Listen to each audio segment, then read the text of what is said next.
Hello, podcast listener. If you have not seen the most recent episode of Saturday Night Live that Ryan Gosling hosted, boy, oh boy, you're missing out. We're going to dissect one of our favorite sketches from it. You might want to go and watch it right now. Sit back, relax, enjoy this episode of JJ Meets World, and tell me if you think I am totally and completely full of it. And by the way, if you'd like to help support our podcast, visit jjmeetsworld.com where you can donate to our Patreon, pick up some killer swag at our merch shop, or click the link to Apple Podcast and give us a 5-star review. 1, 2, 3, 4. J.J. Gordon, sort of like that Indiana Jones, in that he's always sniffing out his next adventure. Yes, he is. He's always interviewing guests so he can have them on his show and they can talk about pop culture, arts, and leisure. J.J. has his flag unfurled and he likes his french fries curled, and he's fun and then he twirled as he goes to meet the world. He will march into the rain even if his ankle sprained. Take a peek inside his brain. This podcast is called JJ Meets World.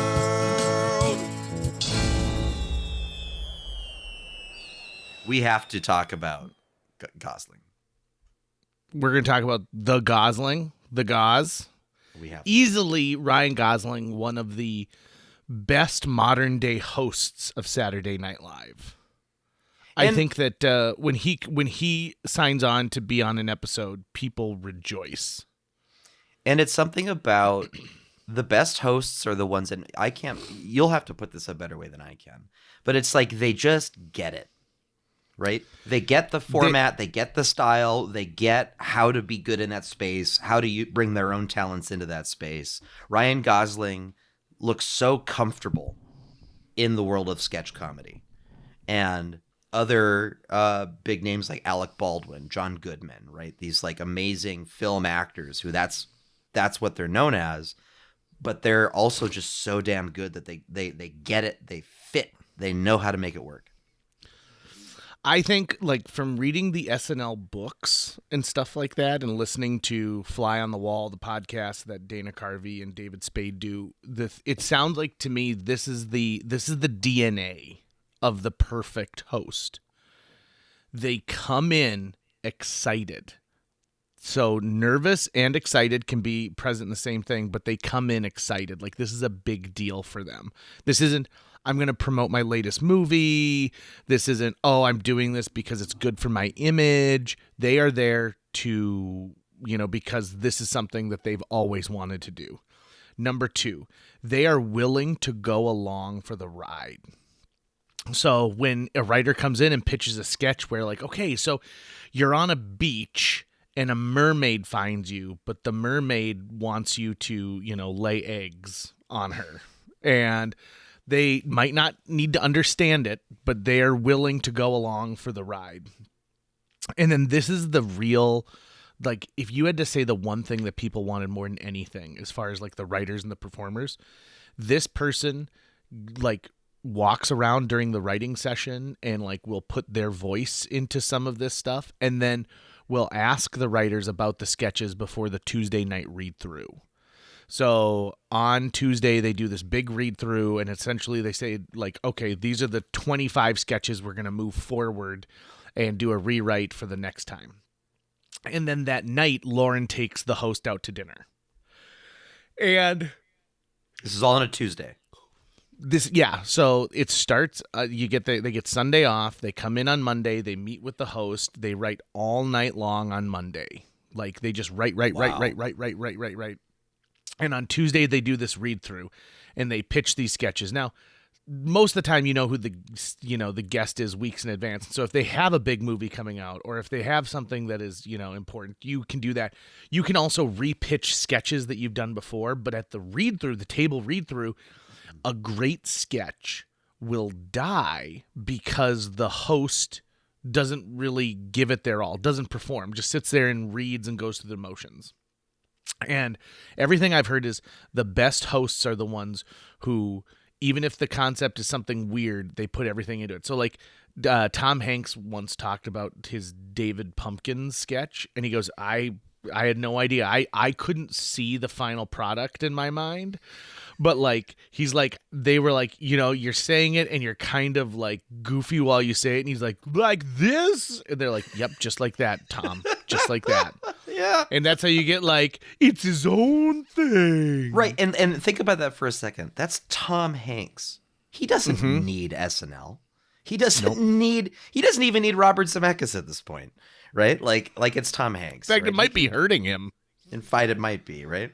Yeah. Steven Spielberg calls up Tom Hanks, and Tom's like, "I'll think about it, Steven. You and I have, you're not my Scorsese, right?" But that desire to just go with it. I was thinking exactly the David Pumpkin sketch while you were talking about what makes a good host. Well, yeah, because just think about that on paper. On paper, I think this is becoming my favorite kind of SNL skit, where if you were to read it on paper, you'd go, what is this again? Like, what's the gag? What's the whole thing? Oh, I get it, right? But the gags are so simple and so stupid, but everyone leans into it so far that they're just being goofy. And that itself, it's that there is still joke writing, there's still really funny comedy writing happening, but the premise is so specific or so basic that you can riff off of it in a million ways. When I went to that museum exhibit for SNL, one of the things they had on display was one of the original scripts for the church lady sketch. And I remember having that thought of like, on paper, like just the word Satan in capital letters, like doesn't really mean anything. It doesn't really read anything. But yet you get to this world where you're like, oh, I get it. I get what's funny about this. And I think there's another piece of it too for audience members, and this isn't just in sketch comedy. I mean, this is in anything. If the performers are having the time of their life doing it, the audience can tell, and the audience has fun too, right? So the fact 100%. The fact that, Ryan Gosling is clearly having an absolute blast while he's doing this is feeding into the entire thing. I knew I was going to enjoy his show because I also think that the writers get more excited, right? Like when they have someone who comes on who they know is going to do a great job, they're like, yes, we're going to nail this. This is going to be great. And given, like most of the time, like I think it's been 2-3 years since Ryan Gosling hosted last. And so like there's different writers and there's people, buzzing around being like, oh, I can't wait for Ryan's week. Ryan's going to be so much fun. And we always have such a good time with him. And like, you think of him showing up randomly in where, he plays Beavis in that, like in that town hall debate where Beavis and Butthead were there for no reason whatsoever, and like let himself put on that garish, grotesque costume and just nailed it, right? Like just nailed it. There is something there is some connective tissue between is it David Pumpkins? No, what's his first David name? S. Pumpkins. Yeah, David S. Pumpkins. There's some connective tissue between David S. Pumpkins and Donathan. And I think without a doubt. I think it comes down to the patterned suit. So to kind of why we're talking about Ryan Gosling on SNL right now is, JJ the other day was like, Tucker, you absolutely have to watch this Ryan Gosling SNL skit. And so I had the link. I was like, all right, I'm going to watch this later that day. And when I finally watched it, I was obsessed within the first shot of Ryan Gosling.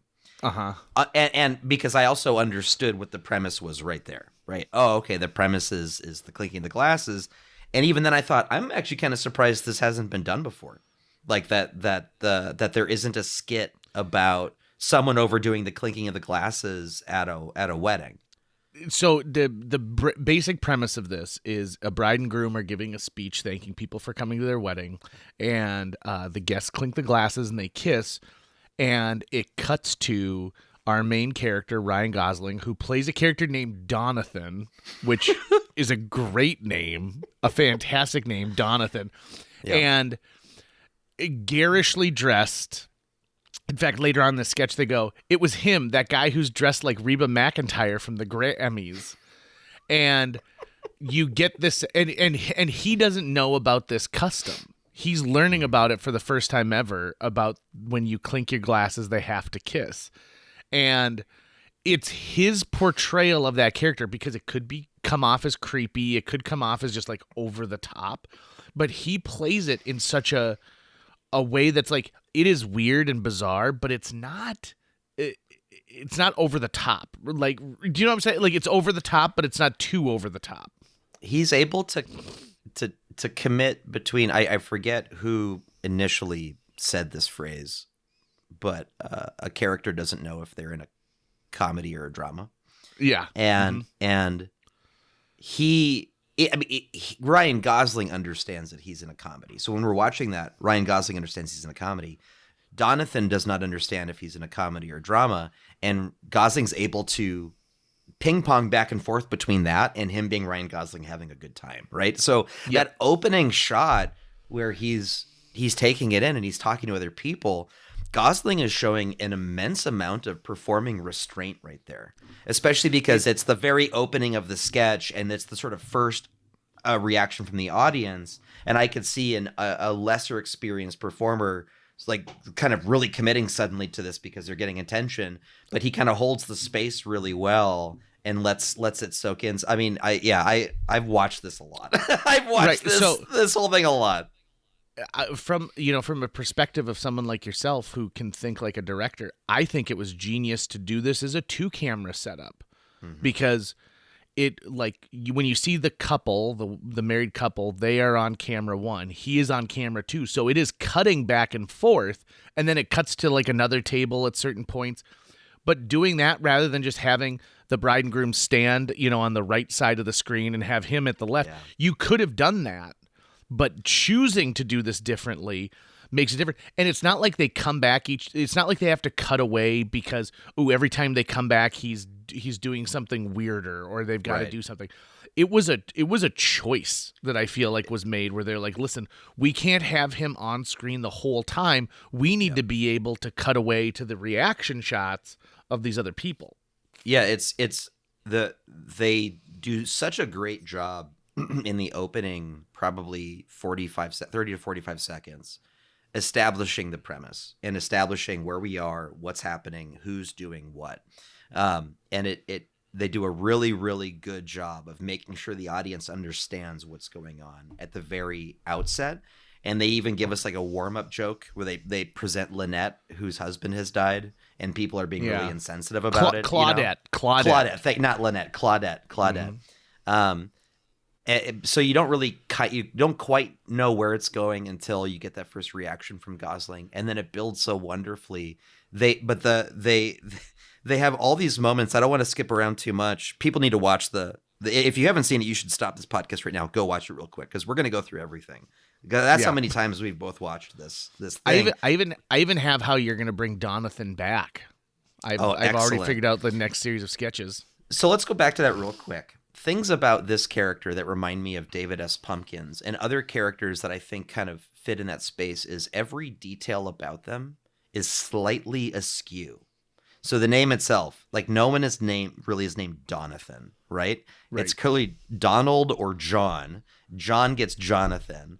So it's the kind of name that the first time you hear it, you have to kind of go, wait, Donathan, is that what you said? Or did you say John? No, you said Donathan. Okay, it's slightly askew. It's not quite there.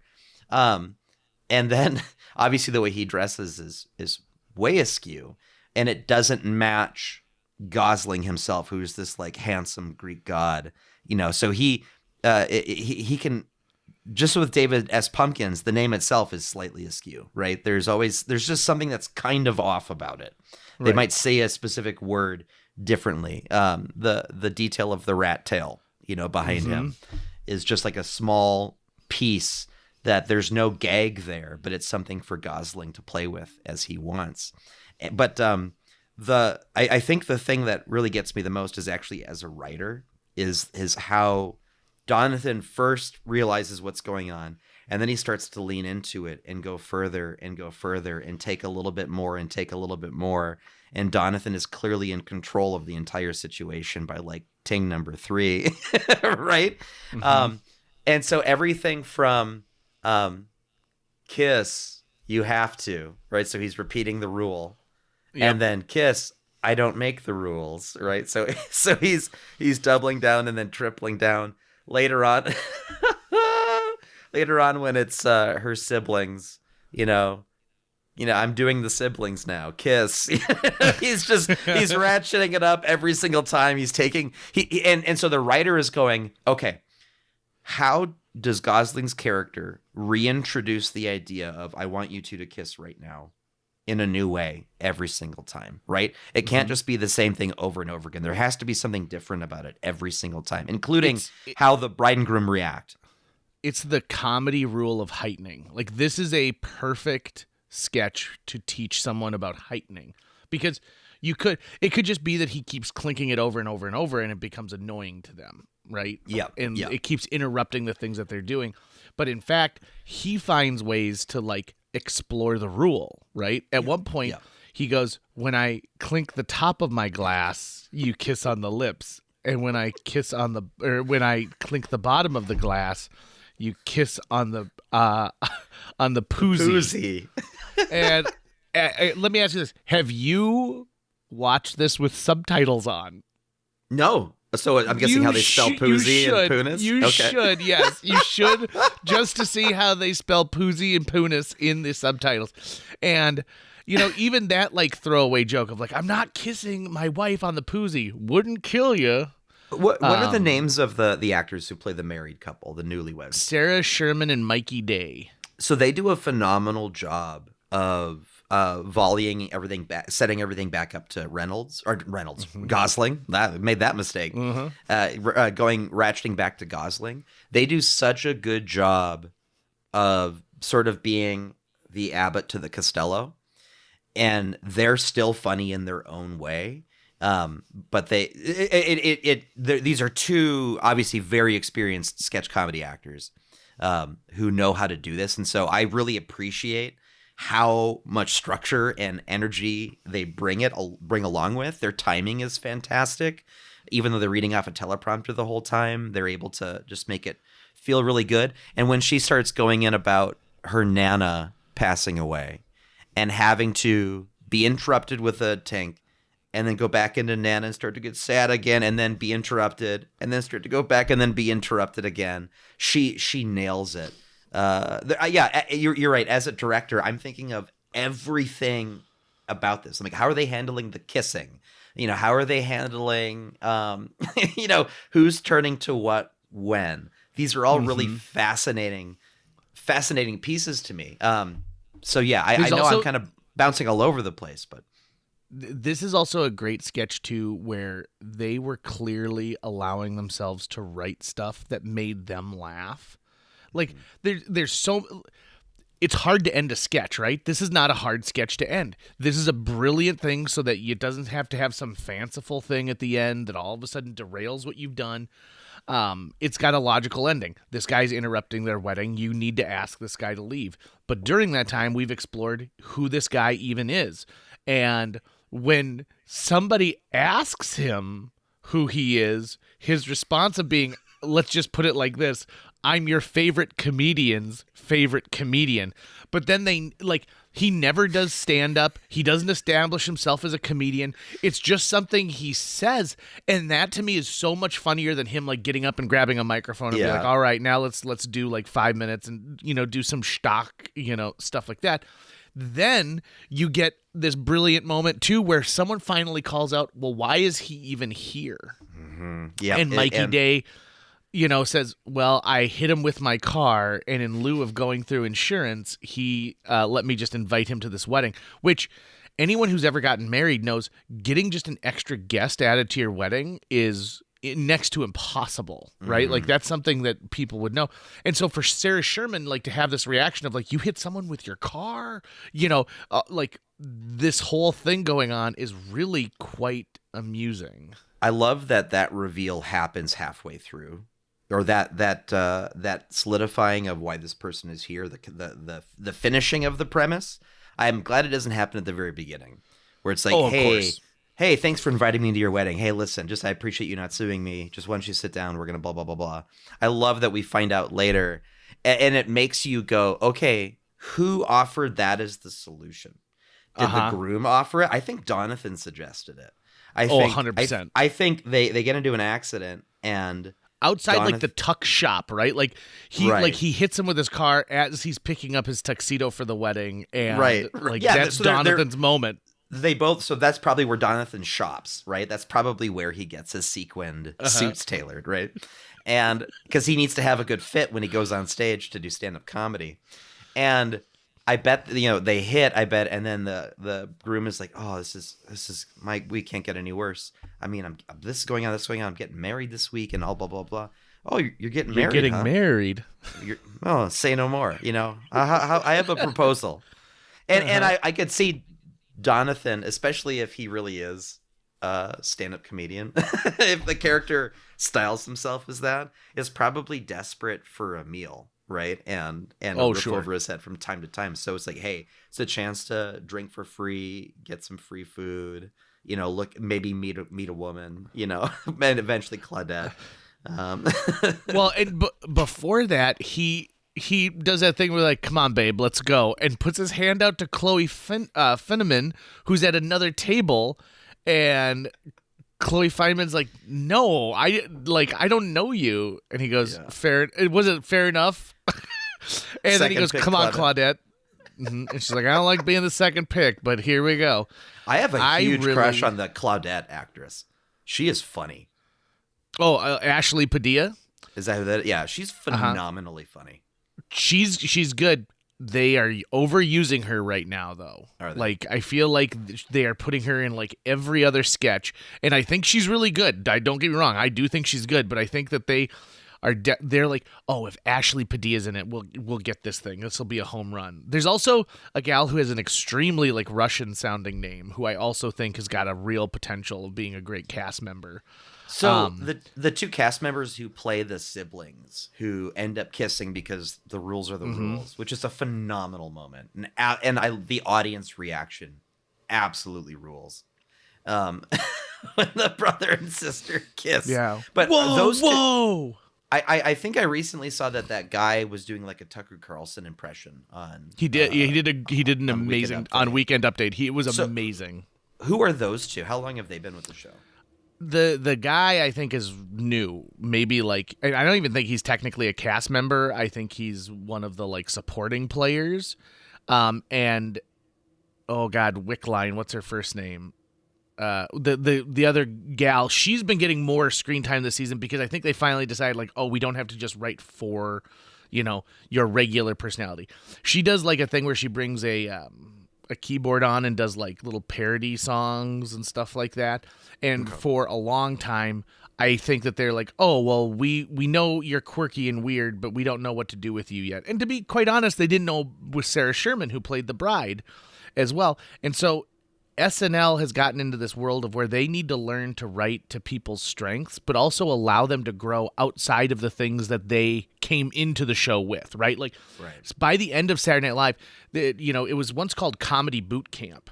And you should enter knowing how to run. You should enter knowing how to do push-ups. But then you should also exit with a new set of skills that you learned over this time. So like Sarah Sherman is great at playing these weird kind of gross out characters that are, bizarre. But she also now can play a bride and do such a great job with it. Speaking of which, I saw Sarah Sherman bomb in front of an audience in Minneapolis last October, and she never recovered from it. And like, I think that they were like, "No, we don't like you anymore." So it was bad. Just no one laughed, or did she? No one laughed, and then she got a little confrontational about them not laughing. Ooh. So it's when I saw Adam Sandler live. And so I went to see Adam Sandler live. It was at the Excel, so it was a giant arena, horrible for comedy, right? Because there's no intimacy with it. And the openers were like 6 people. So it goes some guy I'd never heard of, and then another guy I'd never heard of, and then they brought in what's his name? The guy who's from Minneapolis or St. Paul originally. Oh, he starred in Grandma's Boy with. Anyway, that people would recognize him. Yeah. He's Sandler's buddy. Yeah, and then she came on after that, And so she comes out and she's like, Minnesota. And then she did this thing about like someone who is high in the audience. And it didn't connect. It didn't connect in the way that maybe you thought it was supposed to connect.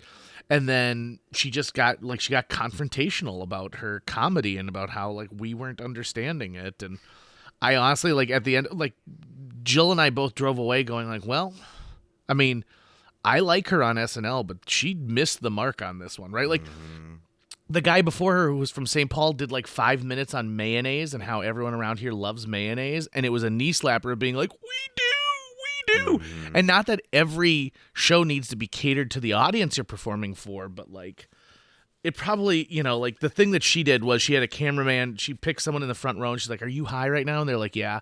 And it was the camera zooming in and out of her and her going like, the cops are coming, and like trying to give someone a bad trip.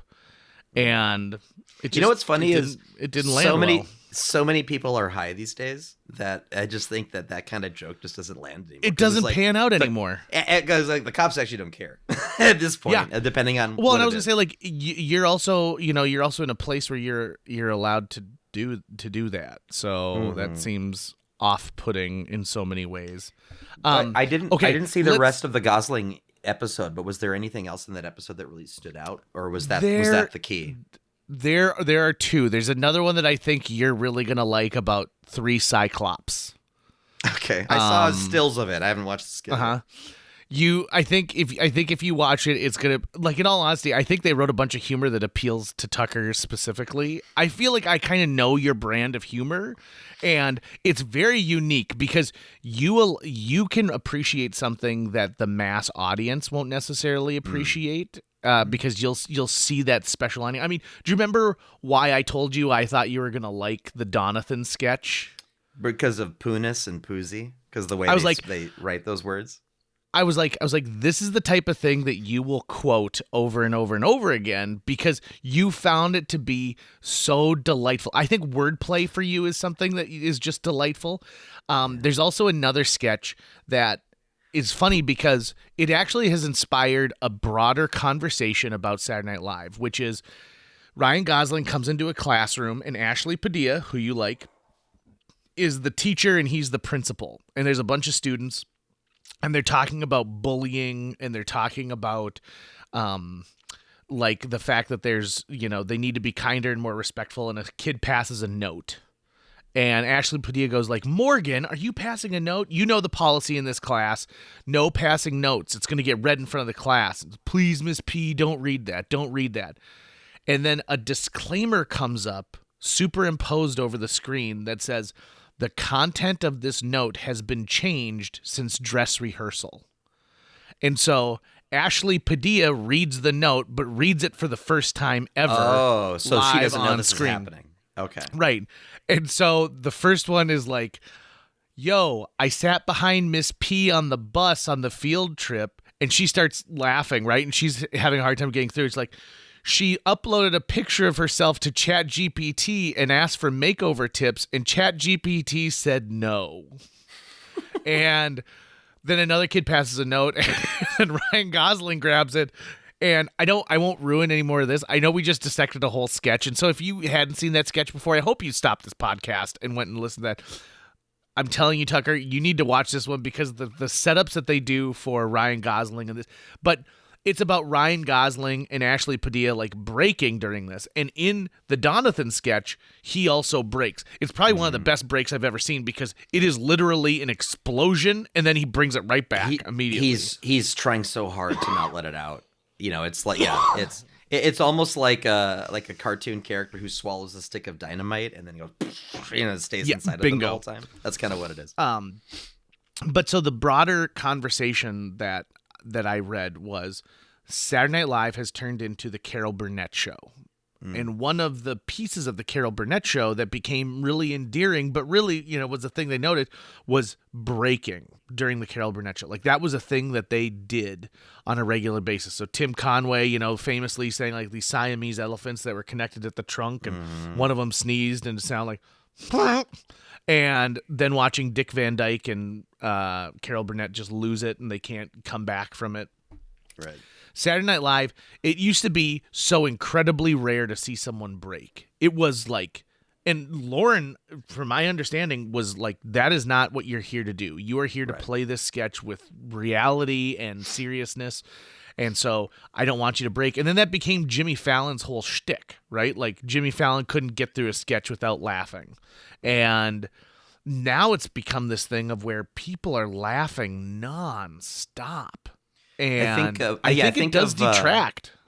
Yeah, there's definitely like Stefan as an example, where Mulaney would just be messing with his friend, right? And so he would go in and change stuff, which seeing that was so funny, and it did become part of the bit was, can he get him to break? At the same time, I think that Weekend Update as a format itself is an okay place to do a lot of that kind of stuff where I mean, even when they're doing the trading insults on what is it, once Joke swap, right, is trying to get the other person, but there's sort of a rule set to that we've all kind of adopted and we're okay with. The reason breaks work when they do is because they're supposed to be natural, right? That it's because the actor was unable to hold it in, they were having such a good time or they were doing whatever. And that usually only happens if the audience is, losing their mind and having a great time too. But yeah, you want that to not become a part of the bit, right? Otherwise it just loses its appeal entirely. It becomes something that like it's like a physical manifestation of an applause light, right? It's like, oh, this is the funny part. You're supposed to laugh at this because the comedians think it's funny, and that is just not the case sometimes. When breaks are happening, that means things are breaking down in the live theater portion of it, right? And so you're watching them struggle to not do it. Struggling to not do it is so key for it to be even interesting in the first place. The first break I remember, and it is so genuine and so good, is with Candice Bergen hosted with the original cast, and Gilda Radner does the sketch where she comes in and she sits down and she's sitting with her roommate and she's like, "Hi, Fern, how are you?" And she's like, "Oh, good. I was just about to enjoy a glass of milk." And she goes, "Oh, I'm so thirsty. I could drink a horse." And Candice Bergen goes, "Well, boy, are you stupid. The phrase is eat a horse. If I could eat a horse." And she goes, "Okay." And she goes, "May I have some of your milk?" She goes, "Sure." And she opens her purse and pours the milk in. She goes, Fern, this milk's not too good. I'm still thirsty." And she goes, "Well, that's because you poured it in your purse, you see." And she goes, "Huh." And so she goes, Fern, no, I'm Fern. And she says something like that. And so Candice Bergen makes a mistake. And Gilda Radner covers it perfectly, in character. Gilda Radner never breaks. And at one point, she improvises a line "We all can't be brainy like Fern here." And Candice Bergen just starts to lose it. And you see her laughing in the background, but Gilda Radner carries on with the rest of the sketch, and it's for the Society for Stupid People. And it, honestly, you watch it, and it's a situation where, do you know the difference between, breaking and corpsing? Are you familiar with the term corpsing? I am, but I'm trying to remember what the distinction really is. Corpsing is you cannot recover. Okay. Ryan Gosling breaks, right? He has his laugh and then he gets back in the sketch. But corpsing is something where you cannot get back from what you started. So, for example, what she did was in the Fern sketches, she corpses. You can see her in the background and she has her hand on her head and she is laughing and she can't stop laughing. And she actually starts to laugh harder during the sketch as it becomes more and more ridiculous. And Gilda Radner throws some extra little barbs in there. And Ricky Gervais apparently is famous for corpsing, where they have to ask him to leave the room because he's laughing so hard. And you can watch any of the bloopers for The Office or any other show he's done, or extras. When Ian McKellen's doing his part and he can't get past it. It's so good. But yeah, I think to me I don't know. Also, we didn't talk about this, but do you know what else happened for Saturday Night Live that's a little piece of history? We had the first ever Saturday Night Live UK. Oh, that's right. And I saw that was happening. They launched an English version of Saturday Night Live, same format, and live from London. It's Saturday night. And I watched the first episode. They had Tina Fey as the host, which I feel is a real, I understand, right? Like, hey, we're taking this American show and bringing it over here, so why not let one of the greatest people who've ever been on this show help shepherd this cast in? But it didn't, to me, it didn't feel like that. It's like, this should have been like John Cleese. This should have been someone else who is famous from that royalty. And they kind of call that out during the monologue, but they don't get very far. The sketches were, I would say, mediocre at best. That being said, I don't, like, their cold open was about the British Prime Minister, and there's so little I understand about the British government that, of course, if you're in Spain and you're watching, like, a cold open with Trump that was written in the U.S., like, of course you don't know all the references, right? And so this is not like, oh, you're getting a second Saturday Night Live. You, I think, need to have a very firm understanding of British culture, and you should. That's what they should be writing for, right? They shouldn't be writing generic sketches. And the only sketch I really liked was a pre-taped commercial for a skin cream that was spelled UNDERAGE, but they called it Underage. And it was about how your skin will look so fresh and moist, people will think that your boyfriend's a pedo. And, like, it's about boyfriends being, yeah, right. It's a great premise. And these guys are being, like, they're like, are you being trafficked? And then, like, they arrest the boyfriend. And, like, and she's like, that's why I only use Underage, like, age-defining skin cream.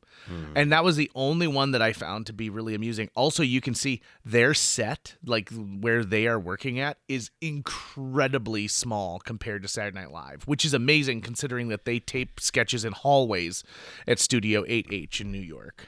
Do you think that it's going to take them some time to get into that sort of hectic, manic, we got to get the show done energy? Because if it's their opening one and there was a lot of lead up to it, I'm guessing there's a lot of skits that were even written for a while and had been worked out and stuff and didn't have as much of that chaotic magic that you might get from having to get this out there as fast as you can. Yes, 100%. I mean, people are walking in and they're like, okay, well, we're prepping the show for 5 months. And so even though, like, Tina comes in and you're pitching sketches to her, it might have been something you wrote 6 years ago, right? And you're trying to get it pitched. And not that new writers and certainly seasoned writers don't do that. I mean, the Van Down by the River, the Matt Foley sketches with Chris Farley were something that Bob Odenkirk wrote for Second City that they just ported onto the stage for SNL. That's another great example of breaking being kind of part of a piece, because they're all trying to not break while Chris Farley is doing the bit. Right. David Spade is holding on for dear life. And they're doing, and it's not that they're breaking, it's that they're trying not to, is that they're doing everything they can not to do it. The break itself is not really what's funny for the most part. It's the struggle to not do it. Yeah. I remember, I only found out that Bob Odenkirk had written that skit maybe a couple months ago. I had no idea he was connected to that. Bob Odenkirk's book, Comedy, Drama, is amazing because he talks about his time on SNL and how he hated it. He hated writing and being on the staff for SNL. And so he did this thing of where he was asked to be in a Second City show in Chicago. And he's like, well, I can't. I'm writing for SNL. And they're like, well, what if we flew you here on Fridays? And then you could do the shows over the weekend, and then we'd fly you back. And so for like 6 months, he was always like, he would have people be like, when someone was like, oh, where's Bob? They're like, oh, I think he just ran to go get coffee. And so he was getting paychecks from both for like 6 months, but like essentially lying to SNL. And he goes, and sometimes like it was real close, you know? And I was like, that is amazing. I don't even can't even comprehend how amazing that is. But think of all the people Saturday Night Live. Think of all the people whose careers really took off once they left Saturday Night Live. Oh, like how many people, like, you think it's going to be your launch pad, right? And some people it's not their launch pad. Some people it's having to do something else. And then there's other people who allowed it to be their launch pad, and it turns out like it just it just didn't work. Like I think of like Julia Sweeney has done some of her best work in the last 5 years, but the height of her popularity is when she was doing the Pat character. Like it's just it's weird, it's wild. I think that there's probably like a series that we could do that's on Saturday Night Live that would be really good. And we should probably tape it. We should probably travel down to Austin because Lorne Michaels donated all of his notes and his files and stuff to the University of Texas down there. And you can tour his archives, which I think would be amazing. How many seasons do you think he's got left? Not of life, of running SNL. It's a good question because I thought we were going to get an announcement last year that like, hey, I ran this ship for 50 years. But at the same time, like, who knows? NBC is horrible about succession. I mean, look what they did with Conan O'Brien, right? Like, they are horrible when it comes to this. So I'm sure that every time Lorne is like, I think I might be done, they pull a dump truck of money up to his house. And really, like, his job is not that incredibly hard at this point. It's, this is a finely tuned machine that runs and is established. I think I would wonder how long Colin Jost is going to stick around as a head writer. But, maybe that's the thing. Maybe he doesn't have it in him to usher in a new head writer. And it's just time for him to be done.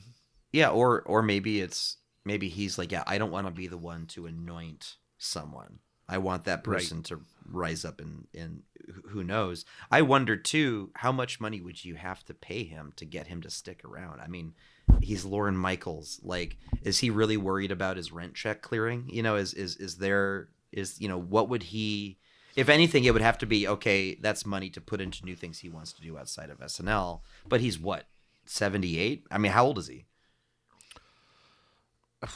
I mean, probably around there. I mean, if not, here, hold on. I'll let me ask the Google. My parents both turned 68 this year, and they're of probably a similar, if not slightly younger generation. I don't know. I'm not sure where he's at. Lorne Michaels is 81. He'll be 82 this year. Woo! Right? Oh, yeah. How much money do they got to float after that 80-year-old man? But let me also just post this, right? Like, that dude, he's not hurting for money, right? Like, he's good friends with Paul McCartney. He's produced movies. I mean, this guy has got money beyond, and he's also got ultimate power, right? Like, that's the other thing. He is a kingmaker when it comes to comedy. And he, like, if you had to say, okay, who's in charge of comedy in the United States? Lorne Michaels is at the top. I mean, he might not be the one who's producing everything, but somewhere down the line, something that Lorne Michaels did influenced that. So, like, even if you're a groundling, right?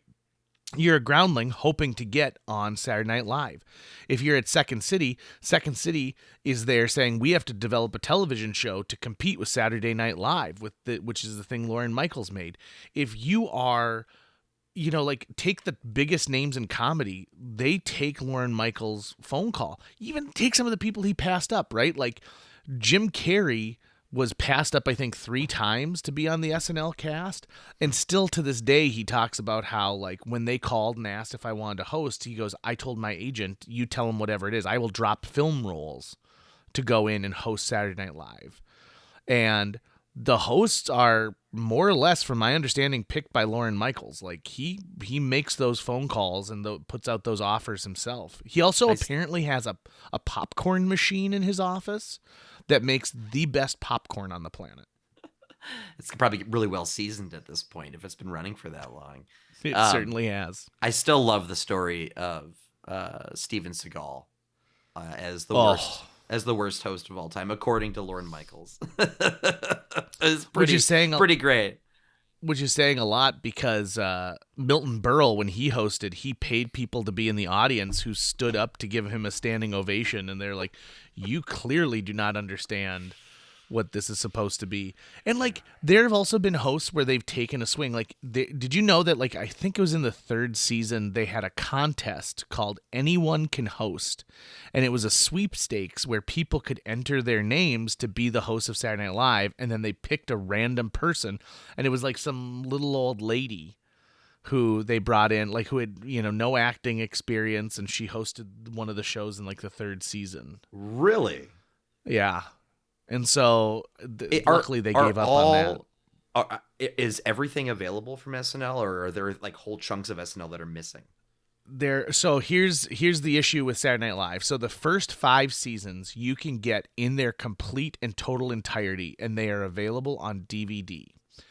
Anything that's streaming is missing chunks, and it's missing chunks because of copyright licensing. Because let's say you do a sketch where you play 30 seconds of NSYNC's Bye Bye Bye. You have the right to do that for broadcast. You have the right to do that maybe even for syndication, but you don't have that for streaming. Like those, no one negotiated those rights, and no one wants to go back to negotiate the 1993 episode where Michael Jordan hosted. Right. It's interesting because if you look at streaming times, like it might be an hour and 10 minutes, or it might be 38 minutes. And like, you can see that they're missing. So for example, one of my more favorited modern sketches is one where they're playing the song I'm No Angel, which by I'm No Angel.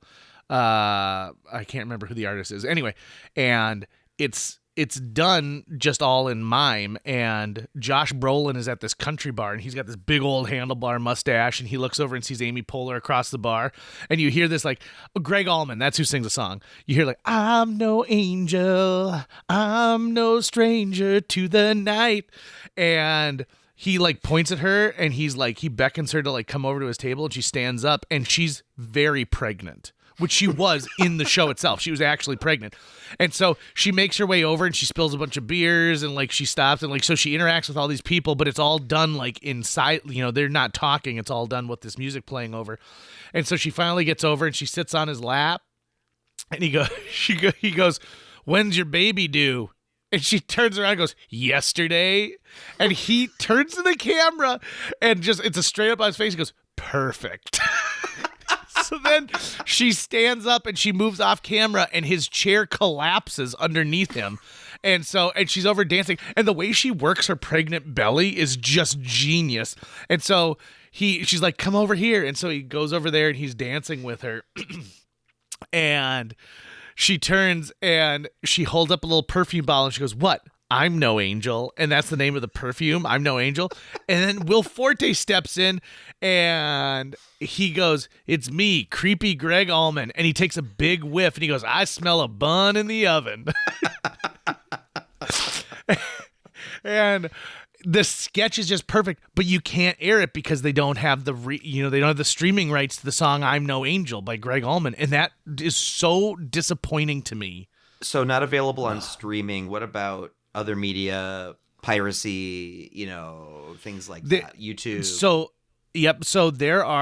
I've seen a couple of things where people had like taped it. Unfortunately, the people taping episodes off of television were not really available like when this thing started. Like you think of like the 1970s, like even in the early 80s to mid 80s, not everyone had a VCR that taped stuff, and you're hoping that someone held on to those tapes long enough that they could do this.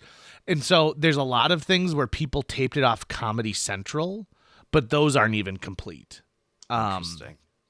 Yeah, and so I'm sure in the pirated world there's the holy grail of every episode full and available to you. But like some of them, like they've cut they've cut the monologue out.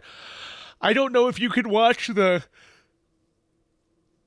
Sinead O'Connor performance where she tears up the picture of the Pope. I think that's been removed from syndication. And then on top of that, if you were lucky enough, so when SNL had its 25th, okay, so in the year 2000, and this is something I did tape, VH1 did a series of Behind the Musics, and there was like 6 parts to it of Saturday Night Live, and it was about the music-related stuff. So not only guests, but sketches. And I saw a sketch with Will Ferrell that was like a pre-tape sketch where he was the lead singer of the B-52s, like the male singer, talking about the song Rock Lobster, that I've searched for and tried to find, and I've been unsuccessful trying to find it because it's a little tiny snippet.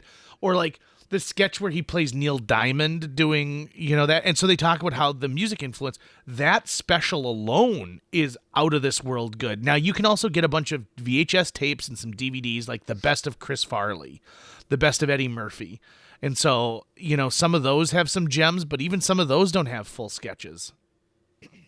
Tying it back to Ryan Gosling, you saying Will Ferrell reminded me of this, because Will Ferrell is in the first skit I think I ever saw Gosling in that also proved to me, he can do skit comedy really, really well. And it wasn't on SNL. It was actually on Jimmy Kimmel. There was a bit that they would do called The Knife Guys, where Will Ferrell and Ryan Gosling are hawking what is is it CV? No, what is the station that would always have infomercials on it and stuff? QVC. QVC, thank you. It's basically like a QVC type show, and that they accidentally booked the same studio time as Jimmy Kimmel, and so they need to sell their knives right now. And so it always ends with like Will Ferrell injuring himself some way. But Gosling is this, like, comes out as the second beat, right? Like Kimmel's giving his monologue, and then it gets interrupted by Will Ferrell with a little set that comes out and goes, hi, it's the Knife Guys, right? And then there's like a beat, and then Gosling comes out with like a little tray, almost like he's a hot dog vendor at a baseball game that's just got knives all over it. And he comes out and he's like, Jimmy, what are you doing? What are you doing? We sell knives at 9:30. And it's a phenomenal bit. It's on YouTube. You should check it out. Oh, I definitely will. That's awesome. Okay, so I guess long story short, go watch the Donathan wedding kiss sketch from SNL from a couple weeks ago. It's worth your time. And then watch The Knife Guys. That's going to wrap it up for today's show. If you enjoyed this episode and would like to help us continue to produce new episodes each week, visit jjmeetsworld.com, where you can donate to our Patreon, pick up some swag at the merch shop, or follow our link to Apple Podcasts and leave us a 5-star review. You can also follow us on social media. We're on Facebook, Instagram, Twitter, YouTube, all the sites the cool kids are using these days. JJ Meets World is produced every week by Tucker Lucas. You can find out more about Tucker's work by visiting moonbasemaria.com. If you want to get in touch with your host with the most, check out linebenders.com, where you can find direct contact info for JJ or booking information. My favorite Ryan Gosling sketch of all time is where he gives Elmo a thing that was made by a rock, and Elmo freaks out. It's a great sketch.